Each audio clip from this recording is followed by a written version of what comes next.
Kamusta Aquarius? Welcome to Like a Tarot. Alamin natin kung anong situation or kaganapan ang nangyayari sa mga ilang Aquarius. Nakakaramdam ang ilan ng pagkainip or pagkalito sa situation na kinasasangkutan.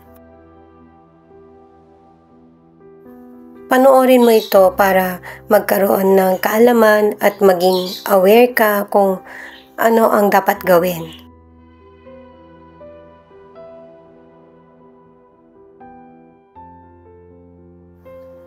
Itong mga cards na ito, regardless kung ano yung gender mo or gender ng person mo, lalaki yung pinapakita rito. Maaari na itong person na ito, yung gumugulo sa buhay mo. Kumbaga meron siyang trouble na dala or hindi niya nasusolusyonan yung isang problem na dadagdagan muli. Kung ganito yung dala ng person sa iyo, ang kinakailangan mo sa buhay ay transformation at saka changes na ikaw mismo yung dapat nagdedesisyon. Yung makakagulo sa mga plano mo ay kumaga ikaw mismo yung humiwalay or dumistansya. Pang good intention ang sinasabi ko guys hindi pang makasariling pamamaraan or dahilan. Importante yung pakikinig lalo na kung may sitwasyon na hindi mo alam kung ano yung dapat mong gawin. Yung opinion ng taong nagmamalasakit ay pakinggan. Nasa sa iyo kung susundin mo. Kasi totoo yung cause and effect sa mga bawat desisyon natin. Ito naman yung message or feelings ng person mo na pwede rin ipakita kung ano yung feelings mo or naiisip. Kasi connected kayo sa isa't isa.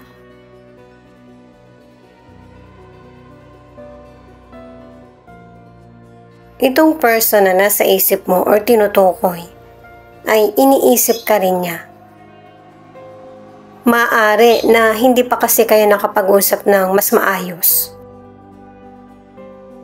May mga nasabi man siya sa iyo na nasaktan ka, pero ito yung magandang naging desisyon niya sa buhay niya. Yung naging couple kayo o yung pinakasalan ka niya. Kasi nung mga panahon na magkasama kayo, parehong in love, hindi niya talaga maitago yung totoong feelings niya sa iyo. At tingin ng person na ito, ikaw yung naging karma niya. Kumbaga, kung noon, siya yung laging kumukuha ng atensyon ng iba, ikaw, nakuha mo yung atensyon niya.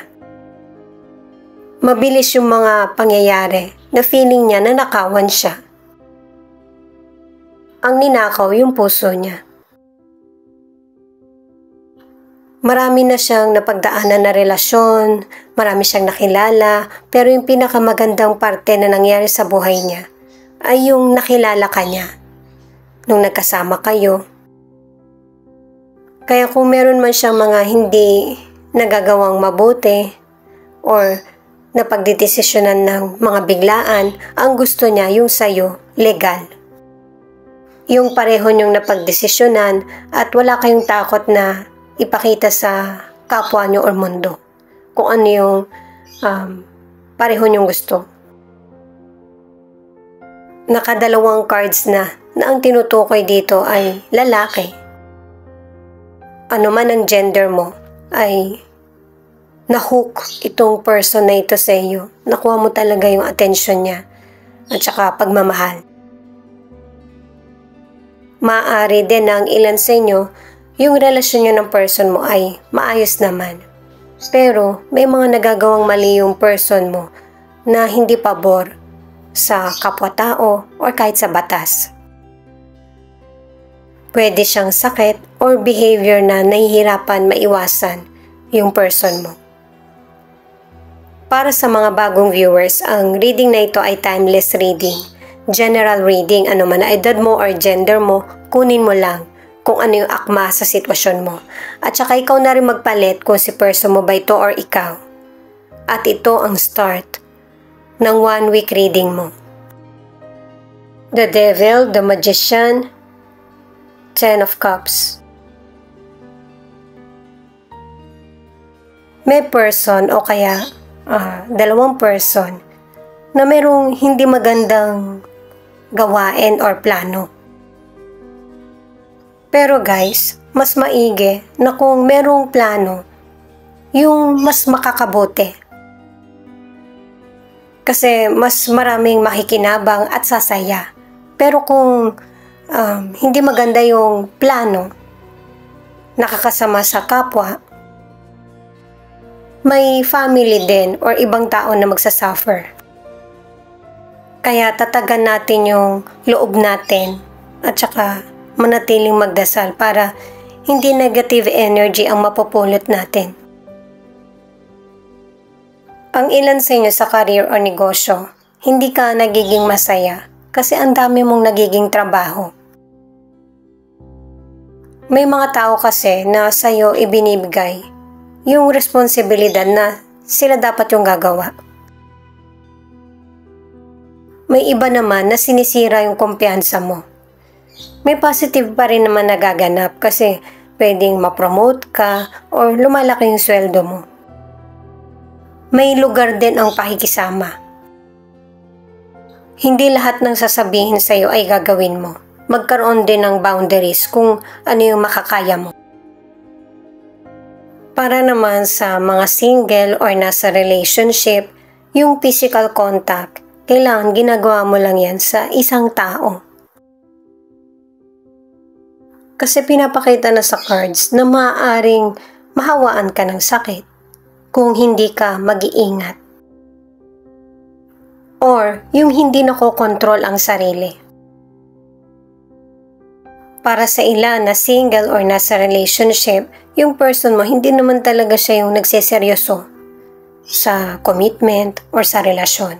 Pero nung nakilala ka niya, unti-unti siyang nagbabago or pinipilit niya na magbago. Katulad ng pinakita sa puting cards, single ka man or nasa relationship, ikaw yung nagiging dahilan kung bakit nagsusumikap itong person na ito na magkaroon na ng pagbabago sa buhay niya. The Strength, the Tower, 3 of Pentacles. Pinapakita ng mga cards na ito na tatagan mo yung loob mo kasi may mga biglaang situation or changes na mangyayari sa buhay mo. Kinakailangan mong makasurvive at saka magtagumpay sa challenges na nararanasan mo or paparating. Lalo na't pinapakita sa mga cards na yung kakaharapin mong sitwasyon ay hindi payapa. Dito susubukan yung pasensya mo, determinasyon, at saka yung tiwala sa sarili.